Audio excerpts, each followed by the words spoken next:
기도하겠습니다. 사랑의 하나님, 이 시간 우리가 주님 앞에 나옵니다. 우리들의 모든 삶을 주님께서 아시오니 우리들의 삶을 보시고 긍휼히 여겨 주셔서 각자의 자리에서 시간마다 주님 함께 하셔서 승리케 하여 주시옵소서. 우리의 삶이 회복되고 우리의 영이 회복되어서 우리의 가정과 교회와 그리고 각자가 회복되어 주님의 영광을 드러내는 일에 우리가 힘쓸 수 있게 하여 주시옵시고, 우리의 삶이 회복됨으로 인하여서 주님의 기쁨이 되어드리는 삶을 살아갈 수 있도록 주여 인도하여 주시옵소서. 오늘도 주님을 잊지 않고 교회에 나와 예배합니다. 각자의 자리에서 예배합니다. 이 예배를 받아주시고 오늘도 주님을 기억하며 감사하는 마음으로 주님께 예물 드립니다. 주님이 이 예물 주님께서 기뻐 받아 주시옵소서. 우리의 삶을 회복시키시고 주님께서 주시는 은혜와 복을 누리며 살아가는 우리 주찬양 성도들 되게 하여 주시옵소서. 말씀 가운데 깨닫게 하여 주실 주님을 기대합니다. 우리에게 말씀하여 주시옵소서. 예수님의 이름으로 간절히 기도드리옵나이다. 아멘.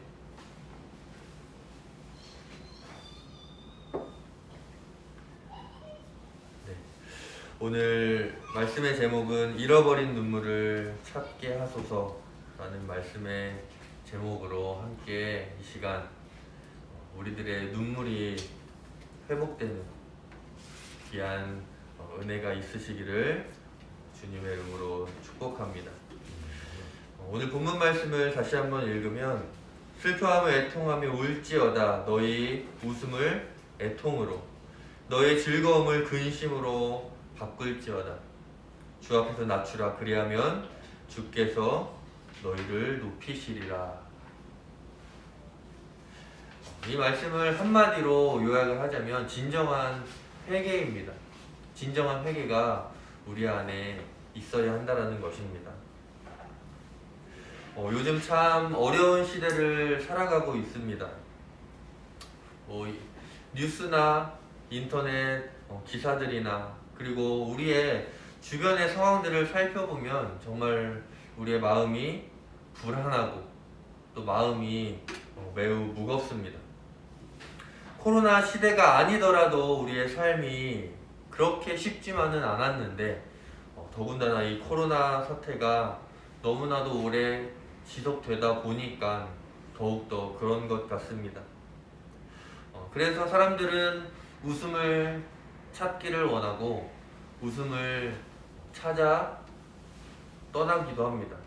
그래서 여러 가지 TV 프로그램들을 본다거나 예능 프로그램, 개그 프로그램 이런 것들을 찾아봅니다. 사람들이 개그 프로그램을 보면서 그리고 여러 가지 예능, TV의 프로그램들을 보면서 웃지만 그것은 진정으로 웃는 것이 아닙니다. 그 웃음의 안에는 모두가 다 아픔이 있습니다.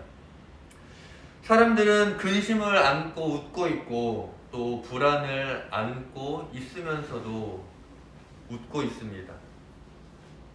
세상 모든 사람들이 안타까운 사연들을 다 가지고 있고 자기들만의 힘든 상황들이 모두 다 있습니다. 그로 인하여서 우리의 삶이 그렇게 막 밝지만은 못하죠. 성경에 보면 웃는 것에 대해서도 많이 기록이 되어져 있지만 우는 것에 대해서 오히려 더 많이 기록이 되어져 있습니다. 사실 우리가 진짜 웃고자 하면 먼저 우는 것이 선행이 되어야 합니다. 좀 말이 안 맞는 것 같죠? 진짜 웃고자 하면 먼저 울어야 한다. 이것이 무슨 말일까요?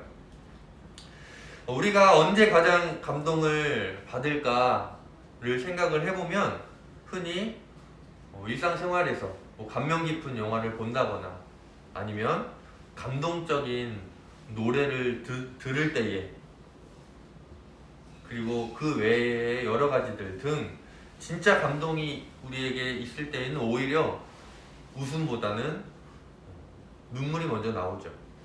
진짜 좋을 때는 웃음보다 눈물이 나옵니다. 마치 이산 가족들이 만났을 때에 기뻐서 눈물 흘리는 것과 같습니다. 그들이 슬퍼서 울까? 아니죠. 그들은 기뻐서 웁니다. 운다라는 것은 우리의 깊은 감정을 건드리는 것이기 때문입니다. 그래서 웃을 때에는 힐링이 일어나기도 하지만 진짜 힐링은 울 때 나타나는 것입니다. 그러므로 정말 행복할 때에는 웃을 때가 아니라 울 때가 된다라는 것이죠. 우리의 지난날의 신앙생활, 믿음생활들을 되돌아보았을 때 여러분들의 신앙의 전성기는 언제였습니까?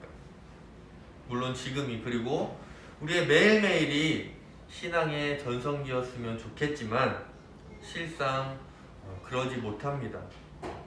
매일매일이 정말 우리의 신앙의 전성기가 될 수 있기를 위하여서 우리의 영과 육이 회복되는 일에 늘 힘쓰시기를 바랍니다. 지난 시간을 되돌아봤을 때에 주님이 나의 첫사랑 되심을 깨달았을 때에 우리는 거의 매일 울었죠. 우리가 주님의 사랑을 정말로 마음속으로 그리고 진정으로 깨달았을 그때에 우리는 주님께 많은 눈물을 흘렸었습니다. 거의 매일 울었습니다.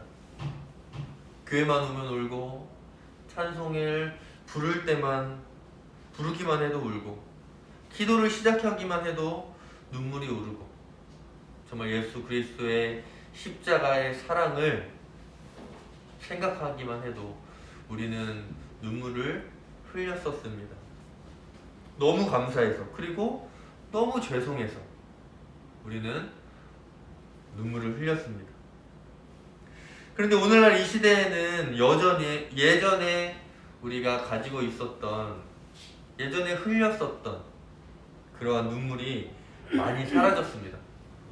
제가 20대 때만 하더라도 수련회나 부흥회 같은 데를 다녀보면 지금의 예배 환경과는 너무나도 열악한 환경 속에서 우리가 예배를 했죠. 그러나 그때에 오히려 더 은혜를 더 많이 받았던 것 같습니다. 그때에 오히려 더 눈물이 많았던 것 같습니다.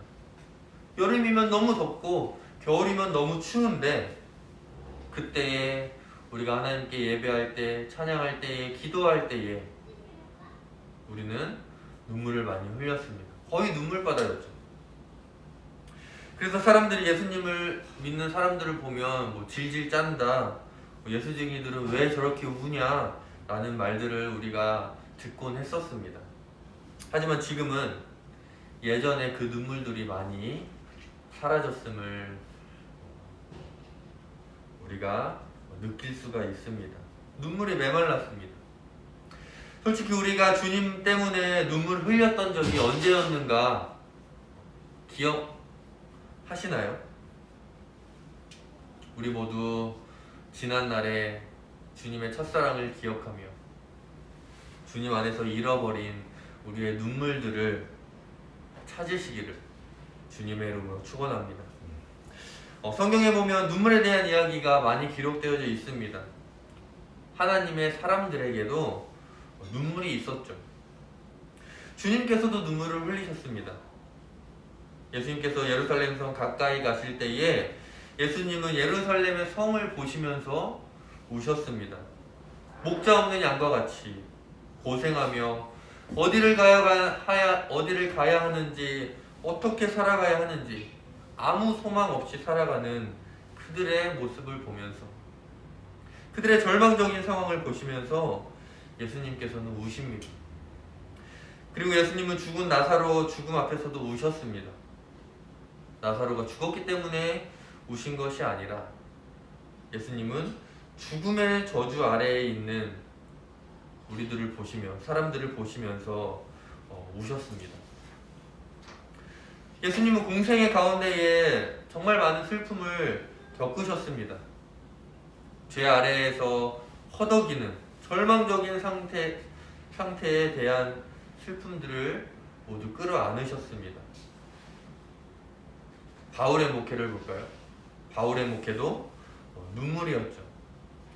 우리는 바울이 에베소 교회를 떠나면서 에베소 교회의 장로들에게 당부하는 말씀을 통해 바울의 목회를 엿볼 수가 있는데, 사도행전 20장 31절에 보면 바울은 이렇게 말합니다. 그러므로 여러분이 일깨어 내가 3년이나 밤낮 쉬지 않고 눈물로 각 사람을 훈계했던 것을 기억하라 라고 바울은 이야기합니다.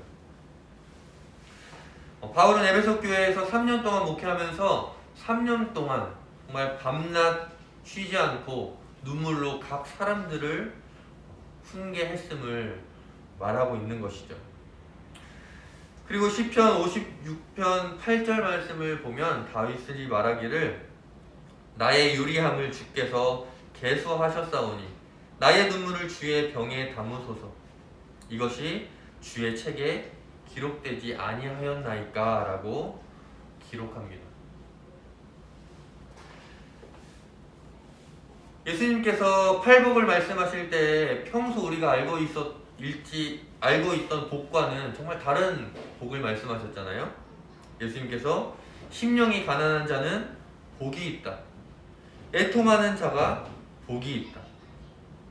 자, 우리가 흔히 말하는 복과는 정말 다른 개념의 복들을 말씀하셨습니다.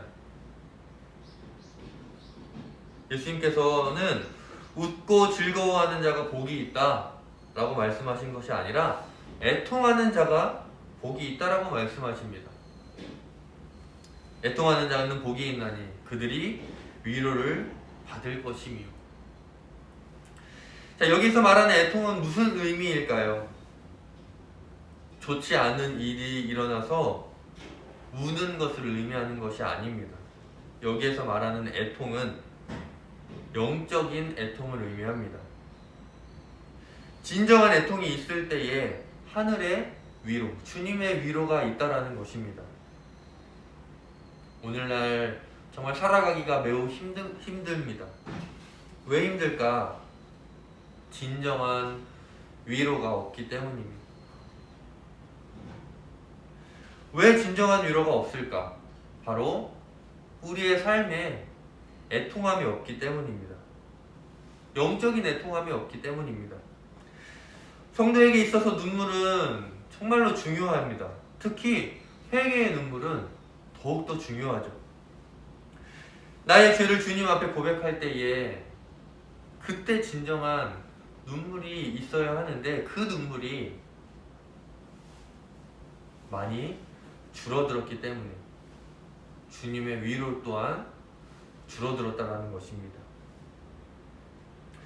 눈물 자체가 회개라고 할 수는 없겠지만 참된 회개는 눈물을 동반하기 때문에 이러한 회개의 눈물이 우리에게 있어야 한다는 것입니다. 흘린 눈물만큼 믿음이 자란다. 흘린 눈물만큼 주님과의 관계가 회복되는 것입니다. 그리고 흘린 눈물만큼 주님의 위로를 우리가 받게 되는 것입니다.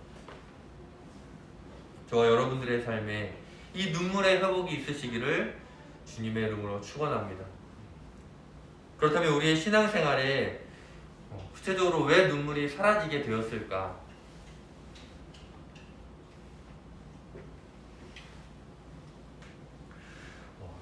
우리에게 가만 살펴보면 이 영적인 진지함이 어느 순간부터 줄어들기 시작했고 이 영적인 진지함이 없어져 버렸습니다. 어느 순간부터 이 신앙생활이 형식적인 것들로 가득 찼습니다. 주님 앞에서 진실된 모습을 찾아보기가 매우 어렵다는 것입니다. 예배를 드리지만 이 영적으로 깊이 들어가지 못합니다. 어느 순간 예배를 드리는 것이 형식적인 예배가 되었기 때문입니다. 누군가에게 보여지는 식의 예배, 누군가에게 보여주기 식의 신앙생활을 하고 있는 것입니다. 아, 역시 장로님은 다르시네요. 권사님은 다르시네요. 집사님은 다르시네요. 주님의 시선이 아니라 다른 사람들의 시선을 더 신경 쓰게 되었다라는 것입니다. 남들이 보기에는 신실해요. 믿음이 좋아요. 하지만 실상 겉만 포장되어 있는 것에 불과하다라는 것입니다. 이것이 예수님 시대의 바리새인들의 모습이었죠. 화 있을 진저 외식하는 자. 우리 모습이 바리새인의 모습이 되어버렸기 때문에 나도 모르는 사이에 이 영적인 진지함이 사라져버리게 된 것입니다. 나의 모습은 어떠하십니까? 영적인 진지함이 점점점 사라지고 있지는 않으십니까? 나와 주님과의 관계가 점점점 더 소홀해지고 있지는 않으십니까? 영적인 진지함이 회복되어 주시기를 바랍니다. 우리의 신앙생활에 눈물이 사라지게 된 이유가 두 번째는 죄에 대한 잘못된 인식을 가지고 있기 때문입니다. 무엇이냐면 죄에 대한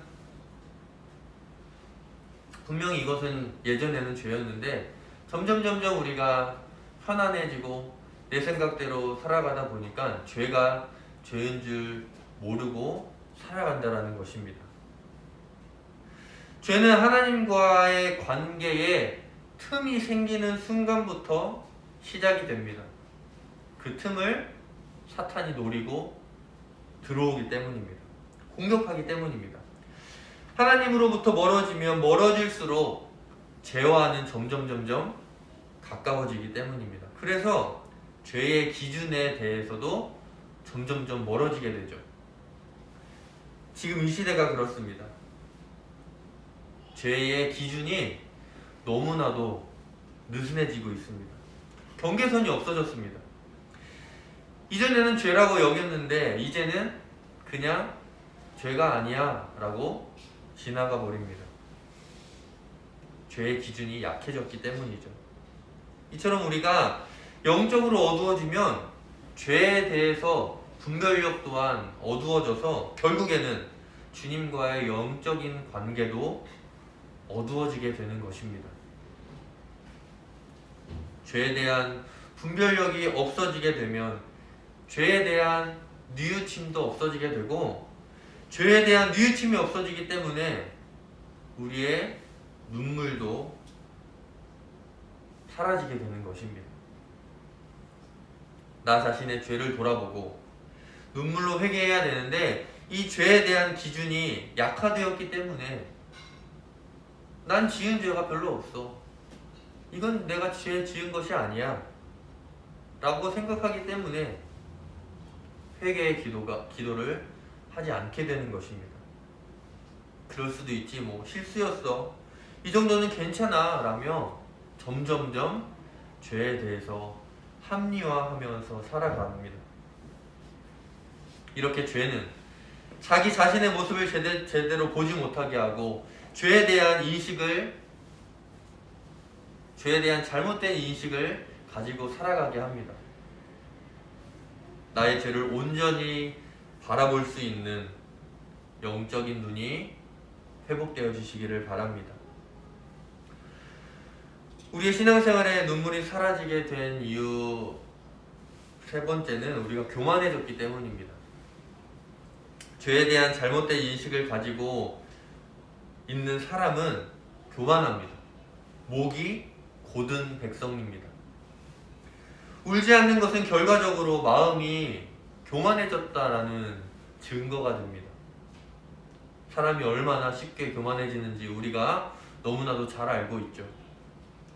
우리가 교만하지 않는 순간이 없다라고 보는 것도 어떻게 보면 맞는 것 같습니다. 교만이 무서운 이유는 교만이 있는 곳에는 하나님이 계시지 않기 때문이죠. 영적인 진지함이 사라지고 죄에 대한 잘못된 인식 때문에 회개하지 않으니까 결국에는 교만해질 수밖에 없는 것입니다. 그래서 늘 우리가 주님 앞에 겸손하기 위하여서 기도해야 하는 것입니다.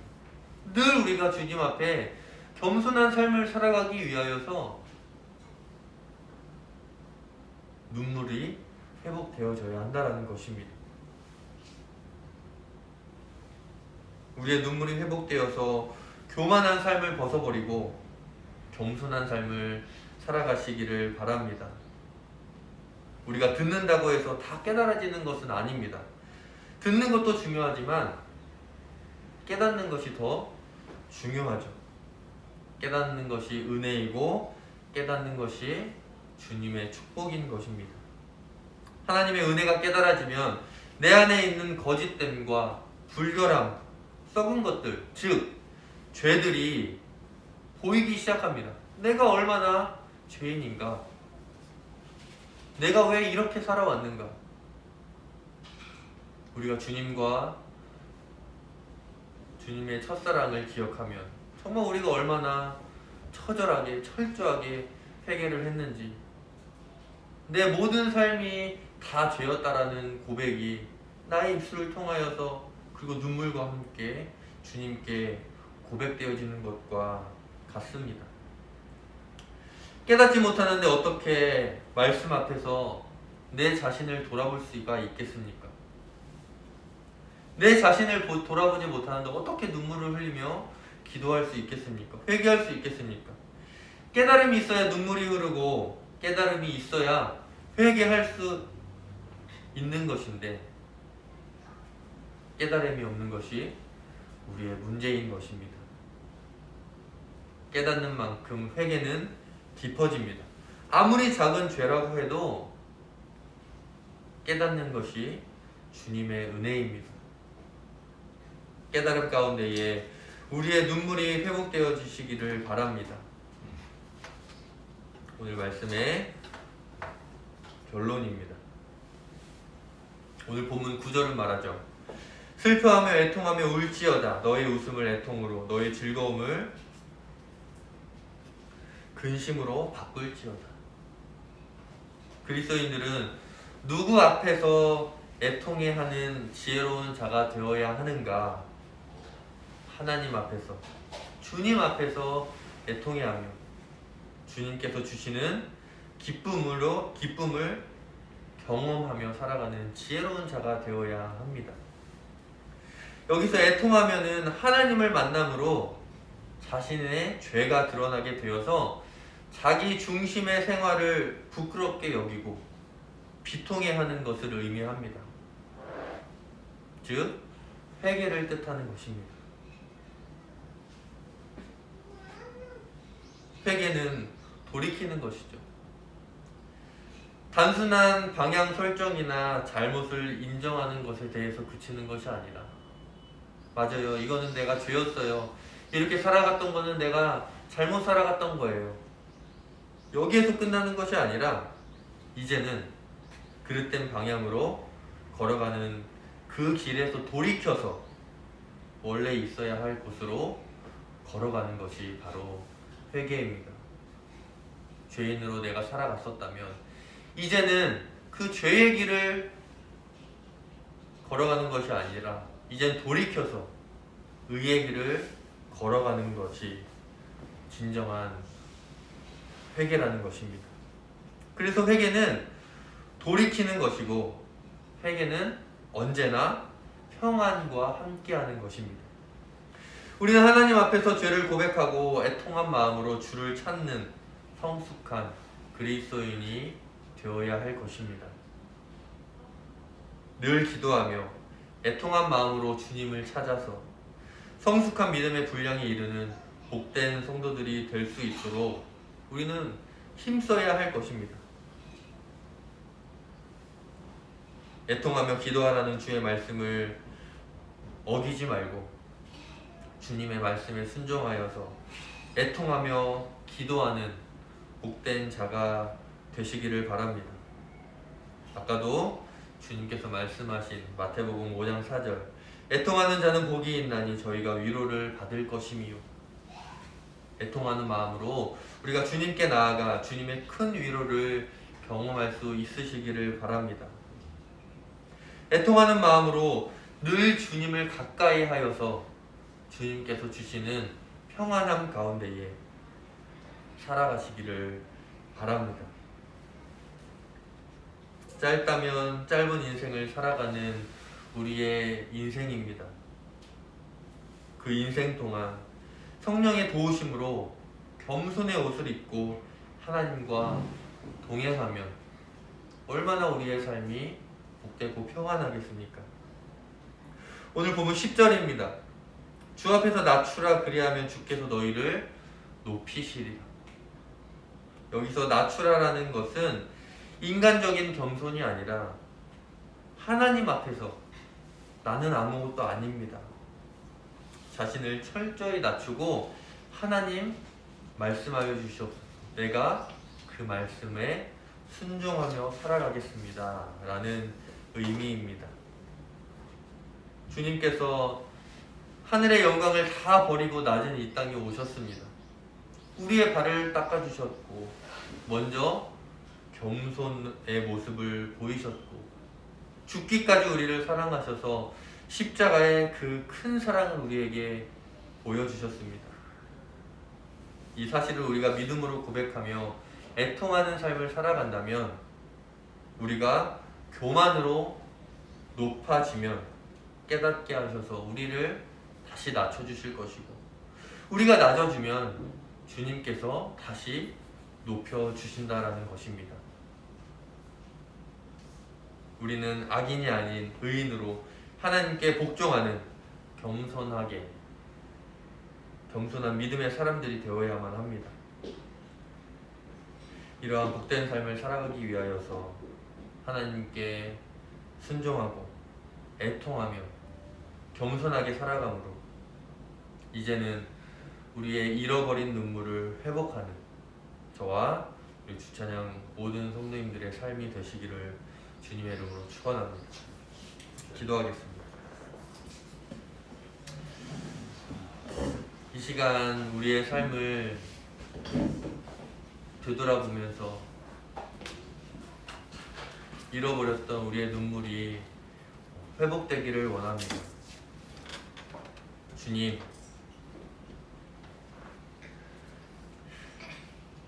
우리의 모습을 긍휼히 여겨주셔서 이제는 우리 안에 진정한 애통함으로 우리의 모든 삶이 주님과의 관계가 회복되어지게 하여 주시옵소서. 우리 함께 주여 한번 외치시고 통성으로 주님께 결단하며 기도하겠습니다. 주여! 사랑하신 아버지, 주님! 애통하는 자, 복이 있다라고 기억하게 해주시죠. 아버지, 슬퍼하며 애통하며 울지어다. 너의 웃음을 애통으로 너의 즐거움을 근심으로 갚을지어다. 주 앞에서 낮추라, 그리하면 주께서 너희를 높이시리라 말씀하셨습니다. 아버지, 주님 앞에서 주님만 생각만 해도 흘렸던 이 눈물이 이제는 너무나도 메말라가고 주님의 말씀을 깨닫지도 못하고 제가 죄인 줄도 모르고 겸손해야 되는데 오히려 교만한 모습으로 살아갔던 나의 모습을 용서하여 주시옵소서. 잃어버린 나의 눈물을 찾게 하여 주시옵소서. 잃어버린 나의 눈물을, 잃어버린 우리들의 눈물을 찾게 하여 주시옵소서. 이제는 그 눈물이 회복되어서 우리의 모든 삶을 진정으로 주님께 회개하고 주님과의 관계가 회복되어지며 죄를 죄로 여기며 온전히 우리가 주님 앞에 철저하게 엎드려서 온전히 겸손한 모습으로 살아가고 주님께서 우리를 높여주시는 그날을 기대하며 살아가게 하여 주시옵소서. 주 앞에서 낮추라, 그리하면 주께서 높이시리라. 아버지, 우리가 진정한 아버지 눈물을 통하여서 주님께서 우리의 모든 삶들을 회복시켜 줄 줄 믿사오니 아버지 회복시켜 주시옵소서. 회복시켜 주시옵소서. 우리의 삶과 우리의 일상과 우리의 모든 것들 주님과의 관계뿐만이 아니라 모든 것들을 회복하여 주님께 영광 돌리며 살아가게 하여 주시옵소서.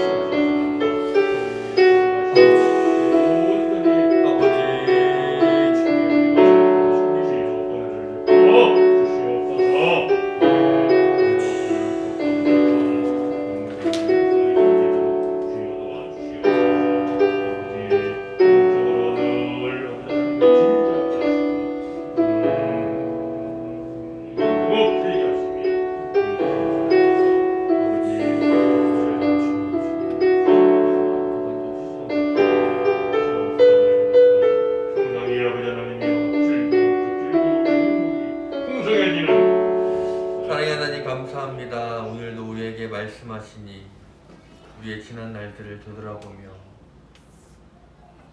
잃어버렸던 눈물에 대해 회개합니다. 주여, 이제는 주님 앞에 우리의 눈물이 회복되어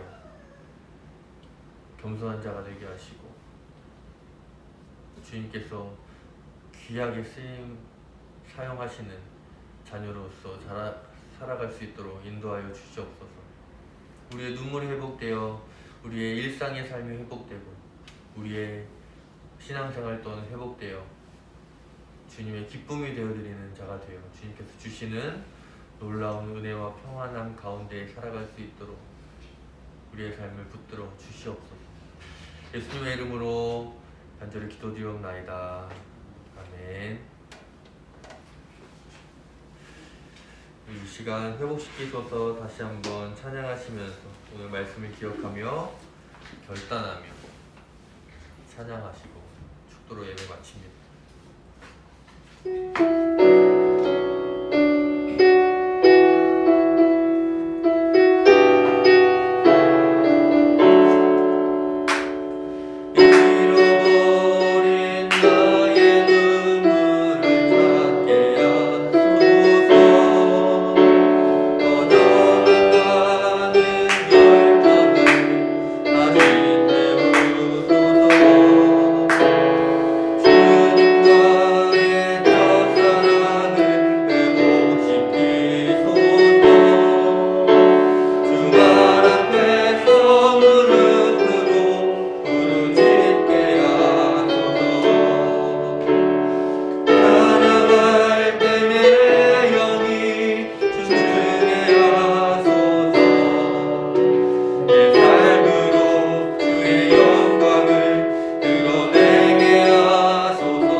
이제는 우리 주 예수 그리스도의 은혜와 아버지 하나님의 그 크신 사랑과 성령님의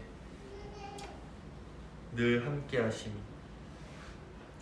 이제는 우리들의 잃어버린 눈물이 회복되어 주님 앞에 온전한 성도로 살아가길 원하는 우리 주찬양교회 모든 성도들의 삶에 하나님의 은혜와 하나님의 복과 인도하심이 지금으로부터 영원토록 함께 하시옵기를 간절히 축원하옵나이다.